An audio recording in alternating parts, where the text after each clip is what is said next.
తిరుమల కల్తీ నెయ్యి కేసులో సిట్ నివేదికపై ఏపీ కేబినెట్ లో చర్చ జరిగింది. సిట్ నివేదికపై వైసీపీ నేతల దుష్ప్రచారంపై ప్రధానంగా కేబినెట్ చర్చించింది.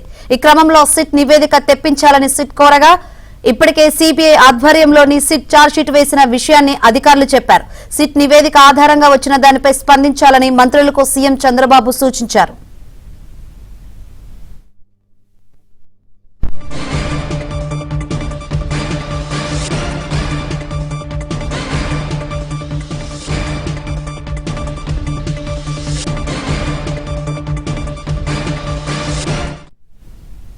ఇక 35 ఎజెండా అంశాలకు ఏపీ కేబినెట్ ఆమోదం తెలిపింది. పీపీపీ పద్ధతిలో పిడుగురాళ్ల మెడికల్ కాలేజ్ అభివృద్ధికి గ్రీన్ సిగ్నల్ ఇచ్చింది. ఏపీ టిట్కోకు హడ్కో నుంచి రుణ గ్యారంటీకి ఆమోదం తెలిపింది కేబినెట్.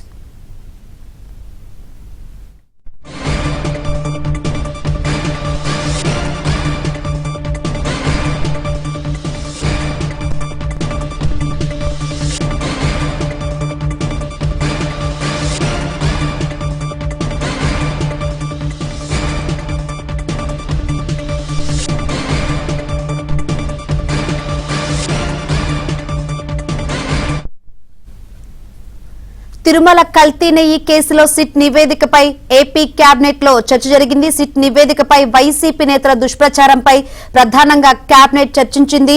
అదేవిధంగా 35 అంశాల ఎజెండాకు సంబంధించి కేబినెట్ ఆమోదం తెలిపింది. ఇదే అంశానికి సంబంధించి మరిన్ని వివరాలు అందించేందుకు మా ప్రతినిధి సత్య సిద్ధంగా ఉన్నారు. సత్య, ఏంటి అప్డేట్స్? అత్యంత పవిత్రమైన తిరుమల తిరుపతి దేవస్థానంలో 2019-24 మధ్యకాలంలో కల్తీ నెయ్యి వ్యవహారం ఏదైతే మెయిన్ వెండర్ ఉన్నారో అతని దగ్గర నుంచి సబ్లీజుకు తీసుకున్నటువంటి బోలేబాబా డైరీ ఏ విధంగా అయితే కల్తీ నెయ్యిని, ముఖ్యంగా అది నెయ్యే కానీ అసలు నెయ్యి అని చెప్పడానికి కూడా వీల్లేని నెయ్యిని సరఫరా చేశారు. దీనివల్ల 235 కోట్ల రూపాయలు అక్కడ అక్రమం జరిగిందని ఏదైతే సిట్ నివేదిక ఇచ్చిందో దానిపైన ప్రధానంగా కేబినెట్లో చర్చించినట్టుగా తెలుస్తోంది.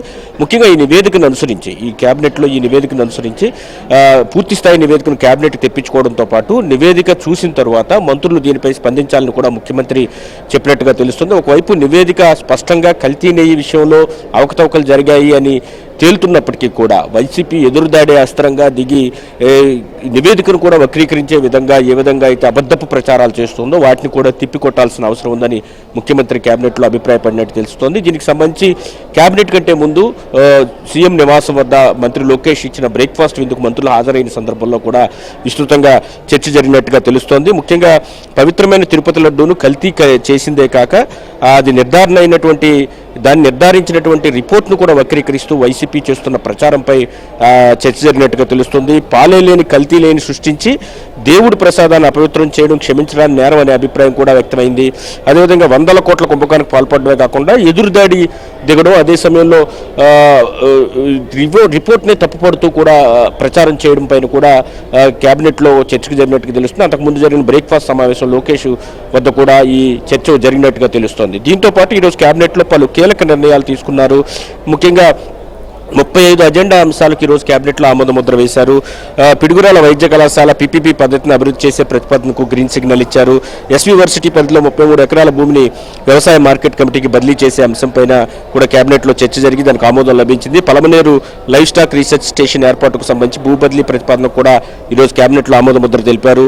అర్జున అవార్డు గ్రహీత అథ్లెట్ జ్యోతికి విశాఖలో 500 చదరపు గదులు 500 చదరపు గజాల స్థలం ఇవ్వడంతో పాటుగా గ్రూప్ 1 ఉద్యోగం ఆమె గ్రాడ్యుయేషన్ పూర్తయిన తర్వాత ఇవ్వాలనే ప్రతిపాదన కూడా ఈరోజు కేబినెట్ ఆమోద ముద్ర వేసింది. ఏపీ టిట్కోకు 4,451 కోట్లు రుణంగా తీసుకోవడానికి ప్రభుత్వ గ్యారంటీ ఇస్తూ కూడా ఈరోజు కేబినెట్లో ఆమోద ముద్ర వేశారు. అమరావతి పరిధిలో వీధిసూల ఏదైతే ల్యాండ్ హిట్ భూమ్స్ ఏవైతే ఉన్నాయో వీధిసూల భూములు వీటికి సంబంధించి ఏదైతే ఫ్లాట్లు రైతులకు ఇచ్చిన రిటర్నబుల్ ఫ్లాట్లకు సంబంధించి వాటిని మార్చుకునే అవకాశాన్ని కల్పిస్తూ ఈరోజు కేబినెట్లో ఆమోద ముద్ర పడింది. టీటీడీ పరిధిలో పలు పోస్టులను అప్గ్రేడ్ చేస్తూ కూడా నేడు మంత్రిమండలి ఆమోదం తెలిపింది. పలు సంస్థలకు భూ కేటాయింపులతో తెలియజేయడం, దాదాపు 22 అంశాలు రెవెన్యూ అంశాలు భూ కేటాయింపులకు సంబంధించి కూడా ఈరోజు కేబినెట్లో చర్చ జరిగింది. ఇంకా అల్లూరి సీతారామరాజు జిల్లా నందకోటలో పర్యాటక శాఖ 5 స్టార్ రిసార్ట్ ఏర్పాటుకు సంబంధించి భూ కేటాయింపులకు సంబంధించి కూడా కేబినెట్లో చర్చ జరిగింది. పలు జనవనరుల ప్రాజెక్టులకు ఆర్థిక అనుమతులు ఇవ్వడంతో పాటు ఇంధన శాఖలో పరిపాలనా అనుమతులను కూడా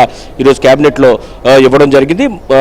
పలు అంశాలు వీటితో పాటు పలు భూ కేటాయింపులకు కూడా ఈరోజు కేబినెట్లో మొత్తం 35 ఎజెండా అంశాలకు ఓకే చెప్పడం జరిగింది. దీంతో పాటు మహారాష్ట్ర డిప్యూటీ సీఎం ఆకస్మిక మృతికి కేబినెట్ తీవ్ర దిగ్భ్రాంతిని వ్యక్తం చేయడం, సంతాపం తెలియజేసింది.